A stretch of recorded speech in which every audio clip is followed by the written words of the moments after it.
So then we got into all this stuff about, well, what's the biggest problem we've got in the world? Well, Lack of peace. it was the middle of the 80s by That's this right. time, and that was the Cold War. So I said to my full potential self, well, why don't we just, like, we're spending $350 billion a year on this war. So could we do anything about that?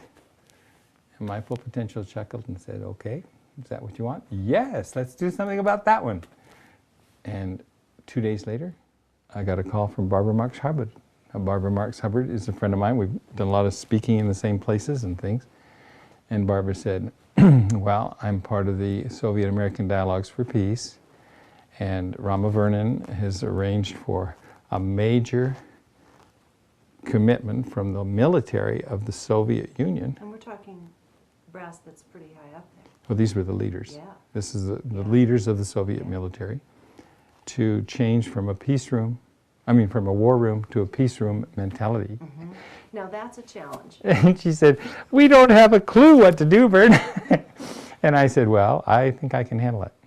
I think I know exactly what to do, because I did. So this launched you on an entirely new path as you headed to Russia. And you had this incredible meeting with the top brass, the elite of the Russian military during the days of the Cold War, and sitting at a table across from them, in essence, at attention. Well, they were at attention. They yeah. were. What happened? It's an incredible story. Please tell us what happened from that point on. It really changed the course of events. I have to go back a little bit to explain how come I knew. Because as soon as I made this commitment to do something about it, people started showing up at my seminars that were Russian.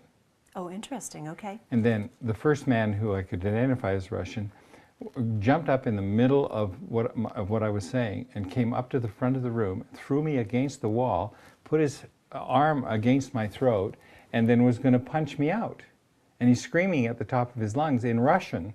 And I didn't understand Russian, so I just used my processes, just went to my place of peace, called up my full potential self, and then just said, okay, and just stopped him right there. It's just like I looked at him with love and just total presence and said, okay, what is it? And then he realized what he was doing, and so then he switched into Russian. And we had quite a conversation, and he still held me for a while. And then I realized, this man thinks entirely different than I think. And I'm going, oh, how do Russians think? And so it was a challenge. So they started, all these Russians started coming, and 6 months later, I got it. I knew then how they thought. So all of that had started before Barbara, and no sooner did I get it that's when Barbara called me.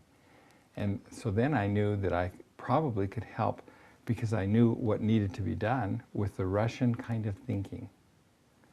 So when the general, they were all at attention, sitting like stern, no eyes to either side or anything, just straight ahead. We came in, no hellos, anything, just rigid, stern, just totally at attention while you're sitting. And all their hats were level. They were in full uniform, so much brass. You just like, it was amazing, a real presentation of power.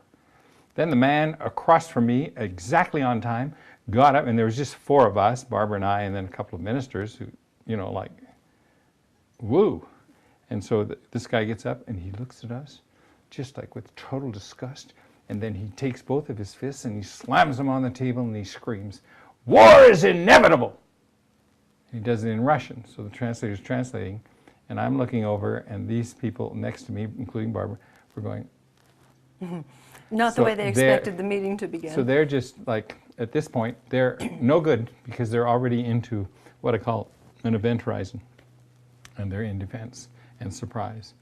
So I just did my little process that I used with my Russian friends, switched into being Russian, because you have to know your enemy, as some famous people have said, and become your enemy before you can deal with your enemy. And these weren't my enemies, but these were people who thought they were.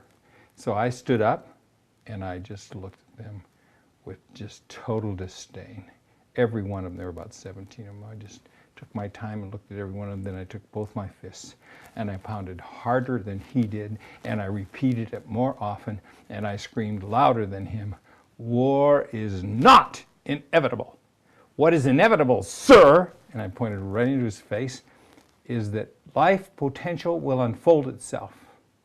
And your moral and ethical responsibility, sir, is to help yourself, your comrades, your families, your country, and your entire nation to become part of the family of nations to help that life potential unfold. Sir! And I sat down. Now, none of that was prepared. But it was the thing I would love to have been there. that needed to be said. When you know how when you sit down and you kind of sit. When I looked up, his head, all the hats had tilted. That's the first thing my peripheral vision showed me.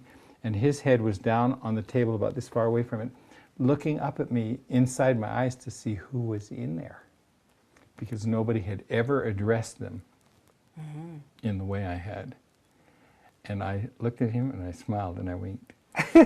Santa Claus. And he burst out laughing. And then everybody else, of course, laughed because he was the main guy. And so then they all laughed. And he says, ah, yes. And he says this in English now. Ah, yes, but how does one unfold that potential? I said, now we can begin to discuss this. And we went through a discussion that was fantastic about how the war mentality has no solutions. And how if you get into a peace mind, it's the mind of solutions for unfolding potential. And these are the processes. He was so impressed, and so was I with all of them, that what we did is he became my friend. And then he guided me through all kinds of things in Russia. So he introduced me to the space agency. He introduced me to the academies. Academy of Sciences. The Academy of Sciences. They took their elite academy, which is their highest one, where all the heads of all their other academies meet. It's called the Academy of Natural Science. And they made a special academy inside of that academy for the Academy of Holodynamics. Incredible. And one day he looked at me and said, I believe that all the other academies, I shouldn't maybe talk about this, all the other academies will be absorbed into the Academy of Holodynamics because it is the academy of the whole dynamic.